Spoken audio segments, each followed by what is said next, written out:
이 세계의 모든 기운이 경주로 올 줄 알고 제가 경주에 자리를 잡은 거예요. 우리가 정기법회를 지난달에는 추석 연휴가 너무 길어서 하지 못했는데 그 사이에 우리 수강사가 정식적으로 대한민국 조계종에 등록이 됐고 제가 주지 품신을 받아서 그 은혜사 가서 교무장님께 임명장 받은 거 사진 보셨죠? 네. 우리 축하할 일이 생겼습니다. 이렇게 이제 정식 사찰로 등록이 됐고 또 이렇게 수강사가 이제는 등록된 사찰로서 또 제가 이제 요즘 그 아시는 분들은 아시겠지만 서울 충무원에 가서 이제 근무를 하고 있는데 아침마다 조계사에 가서 기도를 해요. 조계사 스님들께서 그 새벽 예불을 하시면 그 새벽 예불 끝나는 시간에 맞춰서 가서 이제 기도를 하는데 저는 잘 모르겠어요. 조계사가 그렇게 좋다고 하지만 제가 조계사에서 기도를 해보니까 수강사 부처님 기운이 훨씬 더 좋다 라고 제가 진짜로 이렇게 당당하게 이야기할 수 있을 정도로 우리 도량이 좋습니다. 여러분들께서도 이 좋은 도량에서 이렇게 또 모여서 기도 같이 하시고 또 어느 때든 혼자 기도하고 싶을 때는 오셔서 기도를 했으면 하는 게 저의 바람입니다. 가을이죠. 손 들어보세요. 가을을 타신다. 자, 봄을 타신다. 여름을 타신다. 겨울을 타신다. 시도 때도 없이 타신다. 네. 시도 때도 없이 타는 게 정상이에요. 저는 맨날 타요, 얼굴이. 우리가 계절이 바뀌면 그 계절에 따라서 마음의 상태가 이렇게 요동칠 때가 있어요. 서울에서 근무하니까 좋은 게 딱 한 게 있어요. 뭐냐면 가볼 곳이 많아요. 특히나 이 조계사가 있는 곳이 근처에 강화문도 걸어갈 수 있고 강화문 이제 안쪽으로 들어가면 무엇이죠? 경복궁이에요. 경복궁. 경복궁 걷고 좀 있으면 이렇게 이쪽 성균관 쪽으로 가면은 창덕궁 있고 창경궁 있고 그리고 이렇게 그 안국역 근처에 운영궁이라는 궁도 있고 어제가 아니죠. 금요일에 제가 약간 일찍 내려올 수 있었어요. 왜냐면 에이펙 때문에 표를 못 구해서 표가 좀 이른 시간이어가지고 부장 스님께 철학을 맡고서 제가 이제 점심 먹고서 퇴근을 했죠. 시간이 한 2-3시간 남는 겁니다. 그래서 어딜 갔느냐? 덕수궁. 덕수궁 가가지고 네, 돌담길을 한 바퀴 걷고 그리고 나서 안에 들어가서 덕수궁을 이렇게 구경을 했어요. 공간이 주는 힘이 있어요. 공간이 주는 힘이 뭐냐면 예전에 제가 대학 다닐 때 그쪽에 가가지고 이렇게 거닐면서 여러분들 좀 안 어울리지만 제가 바바리 코트를 입고 시집을 한 권 들고서 덕숭에 가서 시집을 막 읽고 했었어요. 안 어울리죠? 이번엔 구루마기를 입고 시집을 안 가져가고 핸드폰으로 시를 찾아보면서 읽고 했어요.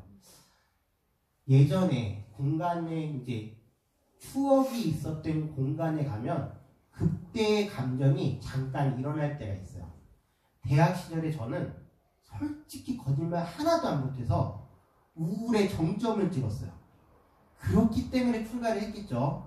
어딜 가든 다 하늘이 잿빛처럼 보였어요. 회색빛처럼 보였고 제가 거닐고 있는 순간순간이 괴로움이었고 슬픔이었어요. 그래서 저는 서울에 가는 걸 별로 좋아하지 않아요. 왜냐하면 그 슬픔이 예전에는 있었으니까. 근데 이제는 서울이 괜찮아요. 왜 괜찮냐? 그 슬픔이 없으니까. 그 고통이 없으니까. 그 고통과 슬픔이 어떻게 사라지느냐? 물론 나이가 먹어서 시간이 지나서 그랬을 수도 있겠죠.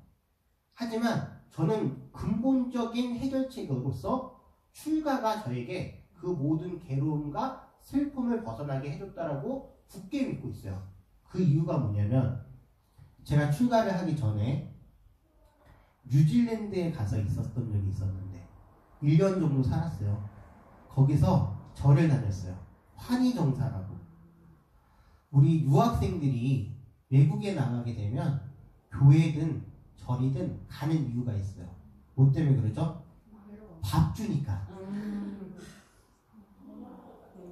그 홈스테이 같은 거 하면은 맨날 서양 음식 같은 거 먹거나 밖에서 음식 먹으면은 다 부실하잖아요.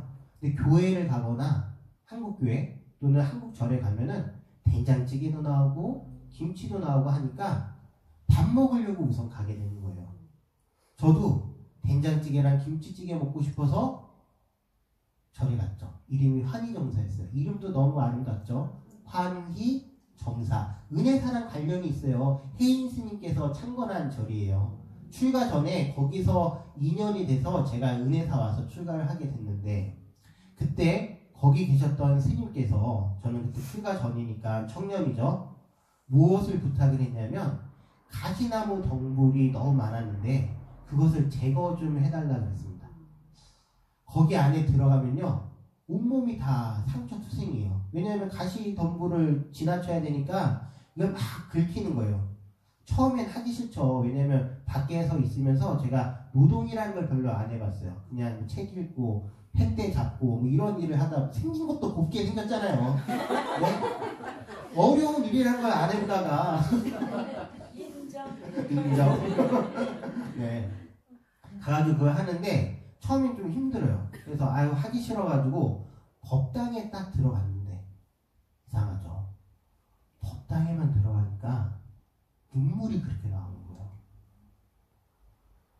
앉아서 경전을 같이 정구업 진화하려고 그러는데 눈물이 막 흐르니까 그것도 뚝뚝 떨어지면은 모르겠는데 진짜 거짓말 아니라 이 속에서 막 끌어올리는 슬픔이죠. 엉엉 우는 거.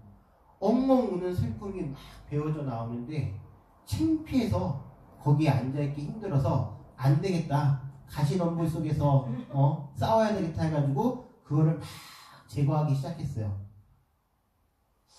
다음에 법회를 가도 또 법당에 들어가니까 눈물이 막 나와서 또다시 나와서 그 가시덤불을 제거하고 또 가도 또 눈물이 나와서 가시덤불을 제거를 하고 하다가 보니까 어느 세월에 한 3개월이 지났는데 그 큰 한의정사의 가시덤불이 다 잘라져 있었어요. 제가 다른 거죠. 온몸은 다 상처가 나면서 그걸 다 자르고 나서 법당에 들어갔더니 이제는 눈물이 나오질 않아요. 왜 슬펐는지 이유를 알 수가 없어요. 그랬는데 그 눈물이 계속 나오다가 어느 순간에 멈춰요. 그 인연으로 그때 당시에 거기 이제 계셨던 스님께서 이런 말씀을 하셨죠. 호랑이가 저작거리에서 살면은 고양이도 핥힌다. 호랑이는 산에서 살아야 된다. 라는 말을 듣고서 뭐 한 거예요? 출가한 거예요. 출가한 거. 출가했을 때 산청에서 이제 머리를 딱 깎는데 그때까지도 슬픔이 마음속에 막 가득 차 있었는데 머리를 자르려고 삭발을 딱 하기 시작하는데 이 무거웠던 마음들이 하나 둘 떨어져서 나가서 내가 왜 슬펐지? 내가 왜 괴로웠지? 하는 마음이 들고 모든 삭발을 다 끝마친 뒤에 화장실에 가서 세면대에서 거울을 보고서 머리를 씻는데요. 머리 깎여진 제 모습이 너무 웃기게 생겨서 거기서 막 웃음을 터뜨렸어요. 그리고 나서 그 슬픔이 사라졌어요. 없어요. 이제는 서울에 가도 고통이 있거나 슬픔이 없고요. 조금 거만하지만 자비의 마음이, 연민의 마음이 이제 내 마음속에 조금씩 들어차고 있다는 것을 느껴요. 우리는 가을을 탄다, 봄을 탄다, 여름을 탄다 라고 하지만 그 모든 것들이 실체가 있는 게 절대 아닌데 내가 어느 순간에 마음 하나가 막 흔들려요. 나는 외로워. 이게 어떨 때는 먹고 사는 게 힘들어가지고 뭐 먹고 사는데 힘든데 뭘 그런 생각을 하냐라고 하지만 어느 누구라도 어떤 순간이 오면 자기 마음을 막 흔들 때가 분명히 있어요. 회장님 있으셔요? 아직 못 경험하셨어요? 네. 그 마음이 흔들릴 때 우리가 이 불자라면요, 요 흔들리는 마음이 정말 내 마음인가 라는 것을 생각을 해봐야 돼요. 이거는 정말 내 마음은 아니에요. 그때 일어난 마음이에요. 그때 일어난 마음을 어느 순간에 탁 잡아서 끌고 가는 거예요. 나는 괴로워. 나는 슬퍼. 나는 외로워. 아무도 나를 지켜주지 않아. 나는 혼자야. 누구도 나의 고통을 이해할 수 없어. 라고 생각하고서 그것을 계속 붙잡고 있으면 어떤 사람이 되는 거예요? 어떤 사람? 생각에 끄달려서 결국에는 우울한 사람이, 외로운 사람이, 괴로운 사람이 되는 거예요. 자기 자신에게 말을 건대요. 여러분들 대부분요, 자기 자신에게 말하면서 대화하고 있어요. 속으로. 그렇죠? 그 마음의 괴로움의 소리를 자기한테 계속 주입을 시키면 괴로운 대화만 하는 거예요. 괴로운 대화만. 요즘 보살님들께서 제가 서울에 갔더니 얼굴이 폈다라고, 서울물이 좋다라고, 어떤 분은 다리 위로 얼굴을 폈냐라고 라고 말씀을 하실 정도로 제가 서울 가서 얼굴이 폈대요. 근데 그게 아닌 것 같아요. 모르긴 모르지만 조금씩 제 마음속에서 이 삶이라는 것이 어떤지에 대해서 잘 정리를 해놓고서 살고 있기 때문에 왔다 갔다 하면서도 덜 흔들리고 사는 것 같다라는 것을 또 느끼고, 안심당이라는 곳에서 제가 살아요. 안심당. 그 조계사에 이 총무원 스님들이 사는 곳, 그리고 조계사 스님들이 사는 곳이 안심당이라는 거처예요. 1층에는 조계사 스님들이 사시고 2층에는 이제 저희 총무원 소임자들이 살아요. 이름이 안심이에요. 편안한 안자에 마음, 심자. 달마대사라고 아시죠? 네. 이게 무문관 41층에 나오는 얘기인데 달마 안심이라는 내용이 나옵니다. 달마대사께서 연벽 수행을 하고 계실 때 해가라는 분이 달마 스님에게 법을 배우기 위해서 찾아옵니다. 달마 스님께서 해가를 보고서 이 친구가 공부할 그릇이 되느냐 안 되느냐 살펴보면서 그냥 사흘 밤낮을 눈 속에 있게끔 해요. 그러던 순간 해가가 당신이 공부하고자 하는 열정을 보이기 위해서 왼팔을 칼로 탁 잘라요. 그러면서 달마대사께 얘기합니다. 스승님, 제 마음이 괴롭습니다. 편안하지 않습니다. 달마대사께서 이야기하십니다. 그렇다면 내가 너의 마음을 편안하게 해줄 테니 그 마음을 가져오너라. 해가가 아무리 마음을 찾아보려고 해도 마음은 찾을 수도 없고 가져올 수 없다는 것을 그 자리에서 느끼고, 스승님, 마음을 찾을 수도 없고 가져올 수도 없습니다 라고 얘기하는 순간 달마대사께서 뭐라고 말씀하시냐? 내가 너의 마음을 평안하게 하였노라. 안심 법문이에요. 편안한 안자에 마음 심자. 여러분들이 지금 가지고 있는 불안, 어떤 거에 대한 열망, 욕망 모두 다 원래 있고 원래 그걸 가지고서 끈에 보이고 찾을 수 있는 그 무언가가 아니라 그냥 지금 마음 일어났다가 사라지는 것을 막 붙잡고서 내가 거기에 따라서 불안해하고 욕망 때문에 어쩔 수 없이 하고 괴로워하고 그러고 있다라는 것을 알면 그때부터 뭐 하면 되는 거죠? 전환시키면 돼요. 아, 요거 가는 마음이구나. 조금 있으면 사라지는 마음인데 내가 왜 굳이 이렇게 어처구니 없이 잡고 있느냐라는 것을 빨리 돌이킬수록 그것은 공부가 된 사람, 오래 가지고 가는 사람일수록 공부가 덜 된 사람. 어떤 마음이 일어나든 여러분들이 그 마음을 빨리 전환시켰으면 하는 게 저의 바람입니다. 덕수궁에서 읽었던 시를 한번 여러분께 읽어드릴게요. 신경림 시인의 갈대라는 시입니다. 언제부턴가 갈대는 속으로 조용히 울고 있었다. 그런 어느 밤이었을 것이다. 갈대는 그의 몸이 흔들리고 있는 것을 알았다. 바람도 달빛도 아닌 것. 갈대는 저를 흔드는 것이 제 조용한 울음인 것을 까맣게 몰랐다. 산다는 것은 속으로 이렇게 조용히 울고 있는 것이라는 것을 그는 몰랐다.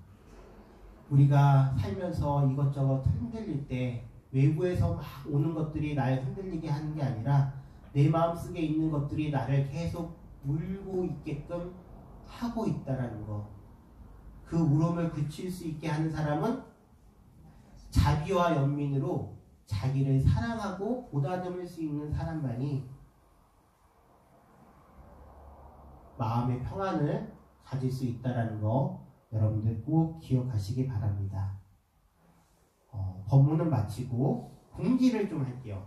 2025년 인구주택 총조사가 11월 1일부터 18일까지 온라인에서도 하고요. 오프라인 방문하는 분들이 찾아다니면서 인구주택 총조사를 합니다.